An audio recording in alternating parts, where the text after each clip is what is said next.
Bitta zinachi telefon qo'z, aka stupenkamiz $80 deyapti bitishi. Ikkinchi qo'z $90, keyingisi $100 deyapti. Kimdir 110, kimdir 120. Nimaga uncha katta farq bor? Kerak bo'lsa mana shu spon zinani o'zida telefon orqali siz $50 gacha razlika bilasiz zinachilardan. Nima farqi bor bularni? Bu videoda sizlarga mana shu zinalarni nimasi bilan bunchalik darajada farq qilishini sizlarga tushuntirib beraman. Videoni oxirigacha ko'ringlar, sizlarga albatta foydali bo'ladi.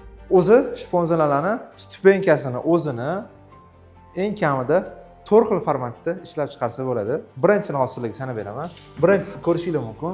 Bu 2 xat MDF ga ustiga shpon yopishtirilgan holatda bo'ladi. Bu shpon yasin bo'lishi mumkin, yong'oq yoki dub bo'lishi mumkin, farqi yo'q. Aynan bu zonada masalan yasin shpon yopishtirganmiz. Faqatgina 2 xat MDF bo'ladi. 1.6 pressga kiradi va uchinchisida o'sha yupqa shpon yopishtirilgan bo'ladi. Va buni oldi qismini ko'rishingiz mumkin. Zinaning oldi qayilgan qismlari shunaqangi krashinli holatda bo'ladi. Bu narsa ishlab chiqarish uchun ancha byudjetliroq va osonroq bo'ladi. Shunda MDF kesiladi, shpon bosiladi, shunda kraska sepib mana zina tayyor deyiladi. Bu birinchi stupenkadagi farq. Endi ikkinchisi qanaqa bo'lishi mumkin? Ikkinchisini ko'ringlar. Bu ham xuddi shunaqa shpon zina. 2 qavat MDF yopishtirilgan, ustida shponi bor. Buni oldiga bo'lsa yog'och qo'yiladi. Masalan, biz buni yong'oq shpon yopishtirganmiz, oldiga yong'oq yog'ochini qo'yganmiz. Va bu ko'ryapsizlar, oldi hech qanaqangi qarilgan joylari krashin emas, to'liq yog'och stupenka holatini berib turadi. Bu ikkinchisi. Bu masalan o'rtacha mana bu telefon qilganingizda mana bunaqa zinani taxminan aytib, bu aniq raqam emas. $80 dan masalan sizga mana bunaqa stupenkani taklif qilishadigan bo'lsa, eng kamida $100-110 dan mana bunaqa stupenkani taklif qilishadi, chunki buni oldilariga yog'och aylangan, tepalarida shponlar bosilgan. Va ko'ros to'liq yog'och effektini beryapti. Hozir yana bir orada shu $90-100 da yuradigan shponli zina bor. U to'g'risi abrazes sifatida даже bizning showroomimizda yo'q. Chunki biz u narsadan umuman foydalanmaymiz. U qanaqa bo'ladi sizlarga tushuntirishga harakat qilaman. Ko'rasizlar, xuddi shunaqa shpon yopishtiriladi-da. Biz oldiga yog'och qo'ygan bo'lsak, nima qilishadi? Shponni tepasiga yopishtirib, shponni o'zini mana oldiga bundoq qayrib, orqasiga buklab qo'yishadi. Bu narsa mamnundan ham ancha xizmat qilish umri kamroq bo'ladi. Chunki oyoqda yurganda mamın qismlariga ham baribir nagruzka tushadi. Shpon yupqa narsa bo'lgani uchun ertaga momentida ochilish, ko'chish degan narsalar shponni o'zini bundoq qayirtirib qo'yilsa, o'sha narsa kuzatilishi mumkin. Shuning uchun biz eng arzon zina so'raganda ham eng kamida mana bunaqa krashinni qilib beramiz oldini, yoki-da mana bunaqa yog'ochli qilib beramiz. Tasavvur qiling, mana bu zina taxminasiga $80 deb mana shunaqa narsa yetishadi. Endi degan joyi bor-da. Bu yerda narx faqatgina stupenkada emas, bu yerda yana asosiy qismi zinani ko'rasizlar. Balasina qismlari bo'ladi. Mana orqamdagi abrazlarni ko'rishingiz mumkin. Stoyka qismlari va perila qismlari bo'ladi. Odatda eng arzon zinalarda, mana bu zinada aksariyat holatda balasina, stoyka, perilasiga sasna yog'ochdan foydalaniladi. Sasnani plusi bor, arzon yog'och, minusi bor, yumshoq yog'och. Masalan, buni yaqinroq olib kelsak ko'ramiz. Qaranglar, tirnoq bilan bosdim, qanaqangi ezilib qoldi. Sasnaning eng katta minuslaridan biri yumshoqligi, salga ezilishi va shukurga qilinganda idealniy silliq bo'lib baribir sasnada chiqmaydi. Ming zo'r ishlov bersiz ham. Birinchi farqi. Ikkinchi sasna bo'lishi mumkin. Ikkinchisi perilasiya sasna yog'ochdan bo'ladi. Yoki-da hozir shunaqa balasinalarni, high-tech fasondagi balasinalarni MDF dan yasashyapti. MDF dan ham to'g'risi biz tavsiya qilmaymiz. Balasina uchun ertaga vaqt o'tganda MDF balasina uchun ingichka bo'lgani uchun yumshoq narsa hisoblanadi. Ertaga perilada baribir vibratsiya bo'ladi. Qo'l bilan ushlab yurganda mana bunaqa qimillashli holatlar bo'ladi. Mana shunaqa qo'l bilan ushlab tushayotgan vibratsiya bo'lganda mana bunaqa joylarda yorilishlar kuzatilyapti MDF balasinada. Va xuddi shunaqa perilasida ham yoki-da sasna bo'ladi, yoki-da MDF dan yasab, ustiga shundoq shpon qoplanadi. Shponni nima minusi bor? Shpon yupqa narsa. Doimiy ravishda qo'l bilan ushlab tushadigan joy bo'lgandan keyin perila ertaga shponni rangi o'chishi yoki-da ozgina ko'chib qoladigan bo'lsa, oxirigacha ko'chib ketish ehtimoli bor. Bu o'sha sizlar eshitadigan eng arzon narxdagi shpon zinada bo'ladigan materiallar. Ikkinchi versiyani aytdim, shpon oldiga bundoq buklangan versiyasi. Bunda ham xuddi shunaqa holat, stupenka shunaqa bo'ladi.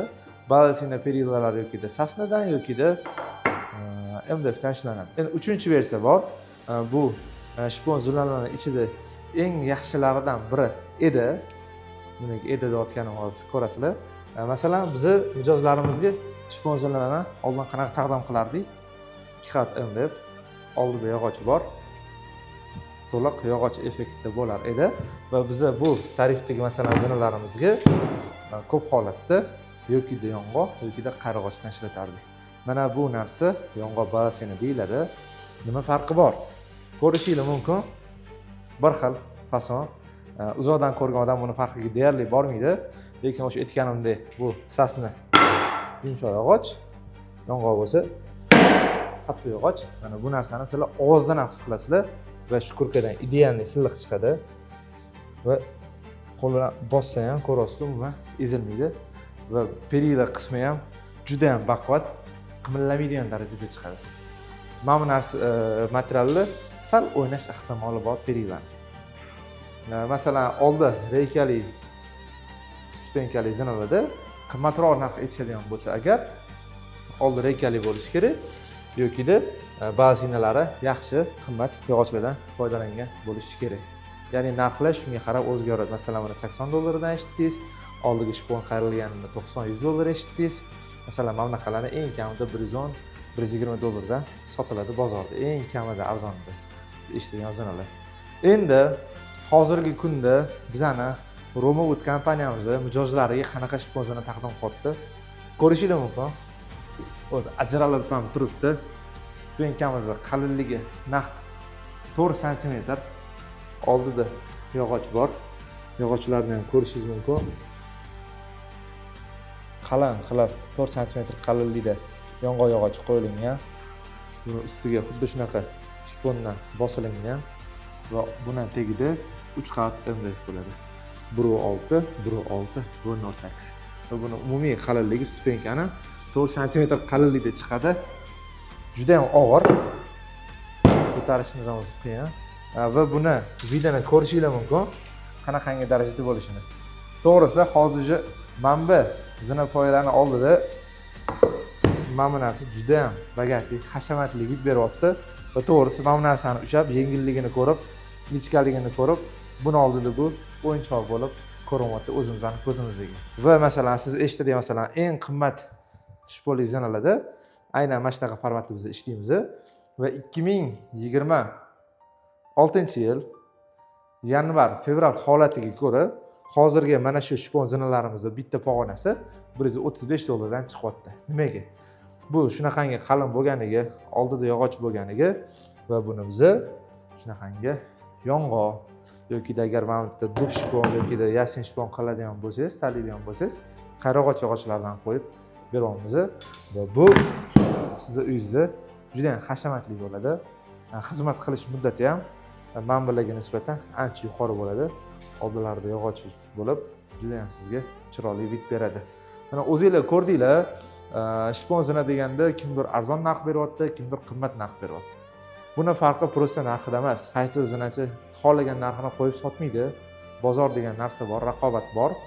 Baribir hamma o'zi chiqarayotgan mahsulotiga o'zini foydasini qo'ya olgancha qo'yib, bozor ko'targan narxida baribir hamma sotyapti. Ya'ni kimdadir arzon ekan, kimdadir qimmat ekan desh aslida noto'g'ri. Men harakat qildim sizlarga tushuntirgani, nima uchun bitta zinani narxi shpon zinani o'zida $50-60 gacha farq qilishini. Va bu narsa hammasi shunaqa materialligi, basinasi nimadan ishlanyapti, perilasi nimadan ishlanyapti, stupenka qalinligi qancha, oldida reykasi bormi, shponni o'zi qaylinganmi, oldida krashinmi degan farqlar bilan farqlanadi. Buni siz qanaqa bilasiz? Hozir men sizga videoda tushuntirdim. Endi siz buni bilishingiz uchun albatta zina ishlab chiqaruvchi kompaniyalarni showroomiga tashrif buyurishingiz kerak bo'ladi. Bizani Romowood kompaniyamiz showroomiga keladigan bo'lsangiz ham aynan shunaqa stupenkalarni farqlarini ko'rib, nimaga bu arzonroq, nimaga qimmatroq chiqadigan narsani o'zingizdan bemalol xulosasini qilsangiz bo'ladi. Shuning uchun agar bu video foydali bo'lgan bo'lsa, bitta like bosishi va qanaqadir savollaringiz bo'lsa, kommentariyalarda savollaringizni yozib qoldirishingizni so'raymiz. Albatta sizlarga obuna bo'lib qo'ysanglar, yana shunaqa zinalar haqida foydali ma'lumotlar berib boramiz.